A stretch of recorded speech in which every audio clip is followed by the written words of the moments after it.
Good morning, Internet fans. Ryan Perry here, Simple Biz Support. Today is Wednesday, September 30th. Therefore, it is Social Media Wednesday. And it also means we're going into October, which in baseball,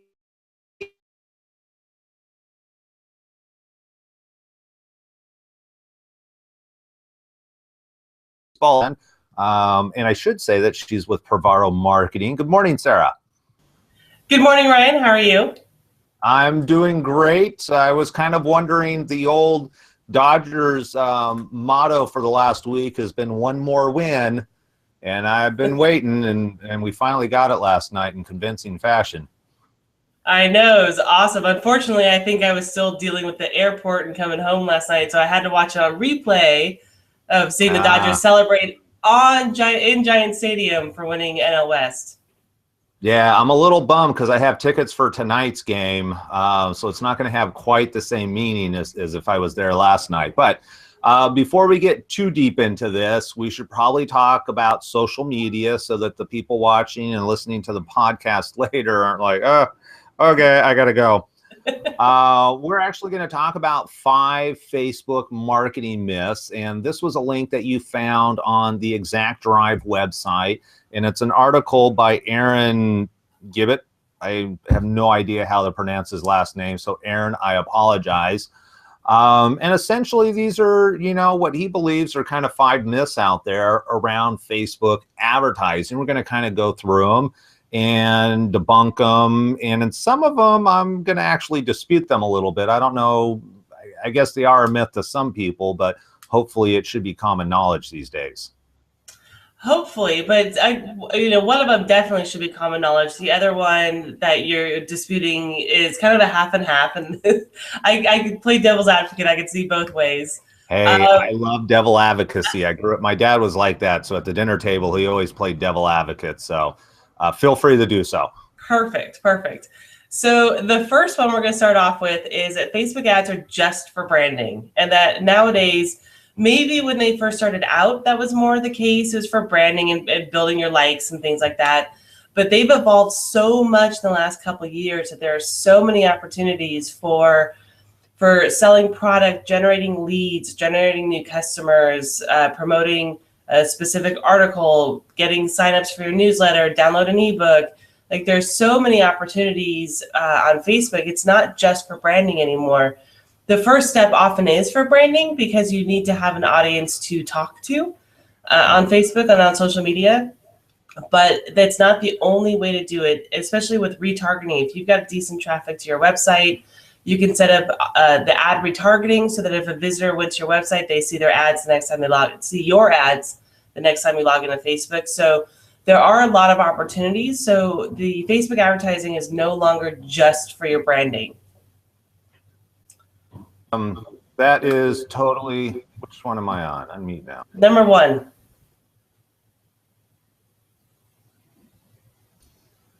Sometimes I click the mute and unmute button too many times, and I don't know if I'm muted or unmuted. I was going to say that what I liked about what you said is that I think people have to remember that Facebook is a community. So when you first get on Facebook, or if you've been on for several years but you haven't done anything as a business, just realize that when you market on Facebook, it's kind of like going into a chamber meeting for the first time, like physically walking in, or Rotary Club meeting. You don't know anybody, you don't have any credibility. So, that's where the whole branding. When you walk in personally, you have to create a brand for yourself. You introduce yourself, you say hi, you build credibility, you create visibility.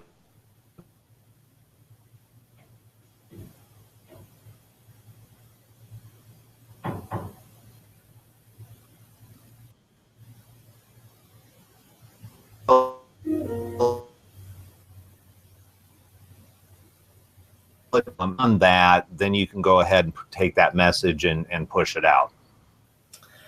So I lost a little bit of that. You froze on my side. Uh-oh. I was just talking about credibility and visibility, that in person, if you go, like to a Rotary meeting or a chamber meeting, the first thing you need to do is create that visibility and that credibility first. same thing. And if you're going to advertise on a social media account, I like the fact that you said, yeah, maybe it is branding initially to create that visibility and credibility, but beyond that, then you can go ahead and actually market and brand yourself, or excuse me,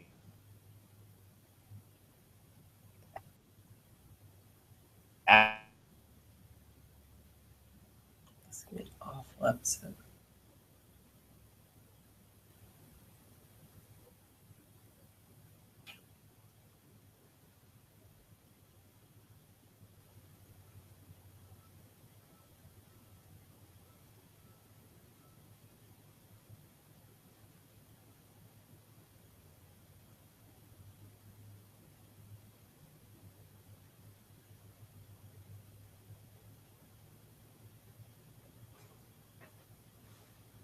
Hmm.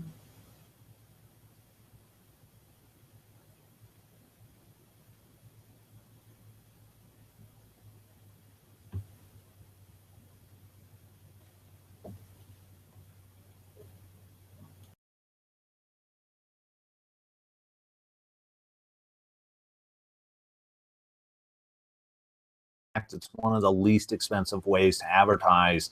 There's been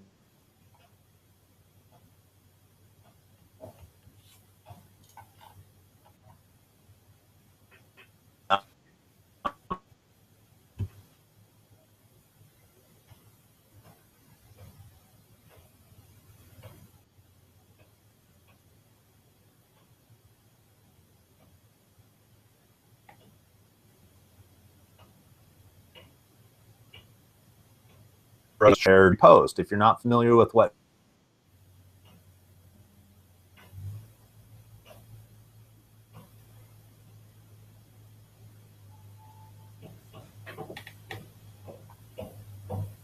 business page, so I can spend $5 posts that I've created that might be, I might be talking about this webinar and letting people know that, hey, the next episode of Social Media Wednesday is going to start at 9:45. We're going to talk about 5 minutes of Facebook ad. Put $5 on that. And target anybody that you really want to. For me, it's a local audience. So if I'm going to target Rohnert Park, Santa Rosa area, I can actually target that audience, and I can target outside of the people that are already fans of Simple Biz Support. And that's really important, because if I'm advertising the people that are already fans, okay, that could be good. But what I really want to do is attract new people. And that's what boosting does. And typically for most of my clients, a $5 boost gets between 300 and 500 visibilities.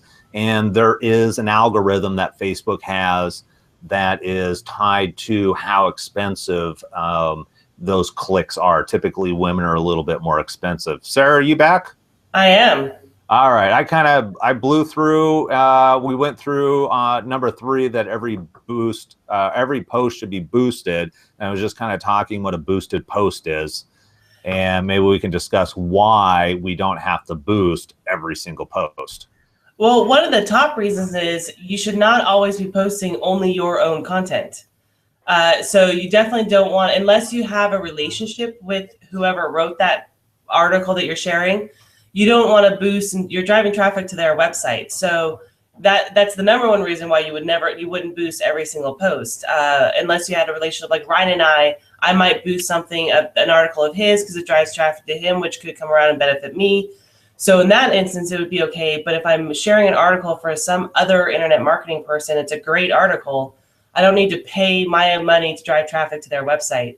Also, there are some things that are less important. If you're just doing a text update that's just an informational, what was your favorite book? What's this? What are you doing this weekend? You obviously don't want to bother people with that.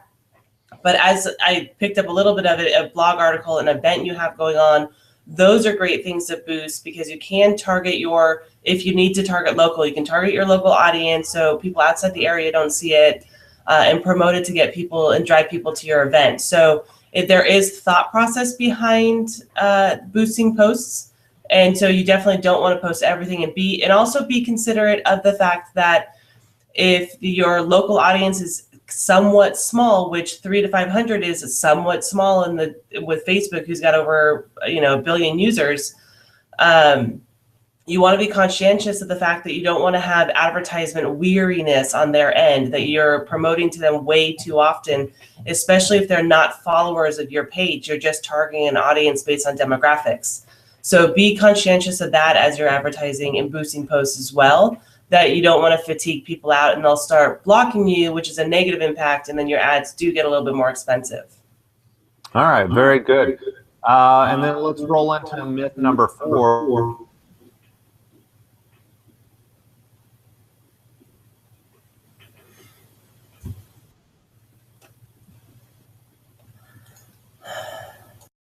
I lost Sarah again. All right. This is going to be a great show, everybody. I know. We may have to redo this one. Oh, there she is. It's in and out. It is. It's crazy. We're talking about number 4, that it's pointless to advertise on the right-hand side.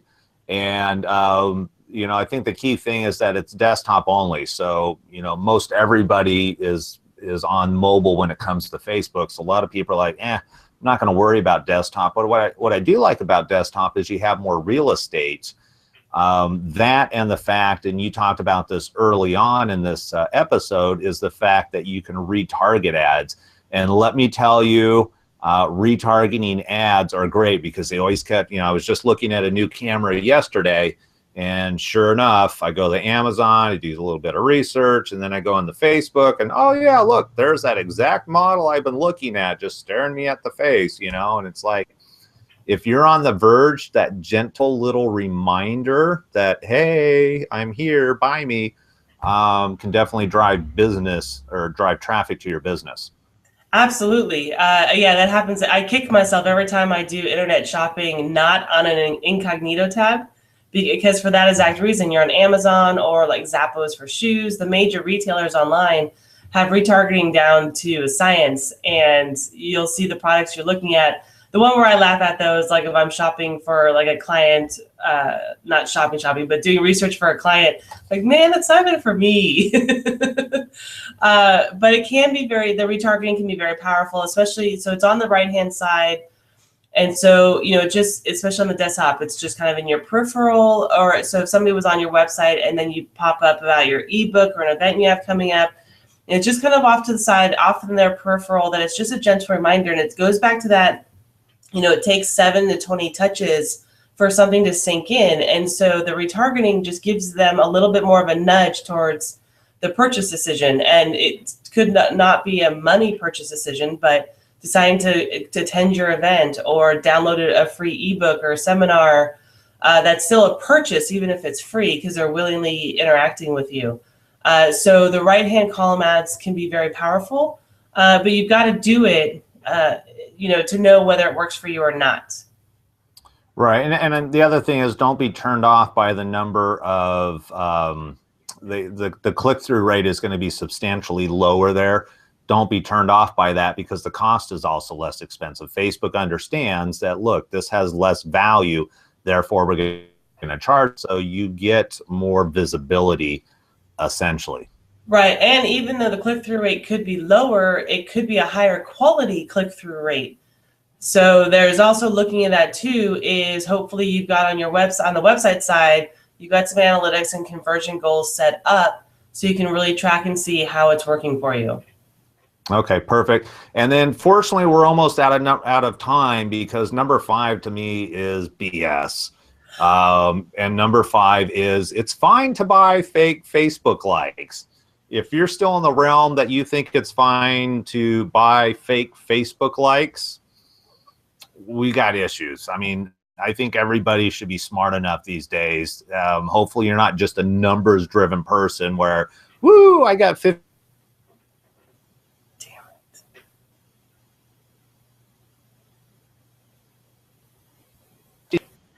And Sarah froze up again. Great. I'm sure she has some sort of rebuttal to this, and she may be coming back. Yeah, I can hear you. You're just not moving. So can you hear me? All right. Well, I cannot hear you, and you're not moving. So you're moving. There we go. I saw the hands in the air. So say something magical about buying fake Facebook likes, and then we got. It's the dumbest thing to do.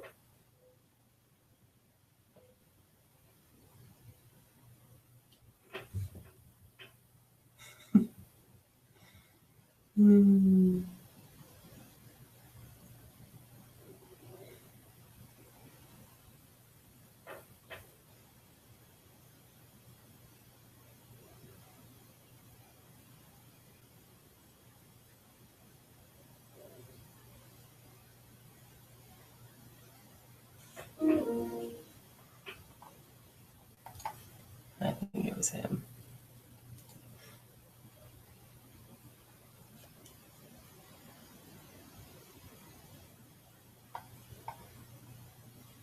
All right. This week.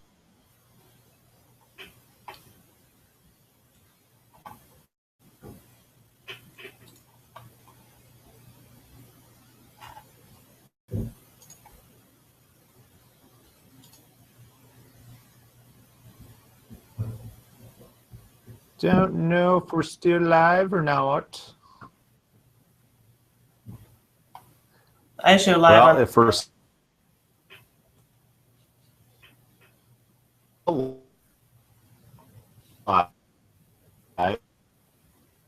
let's try again. Casting.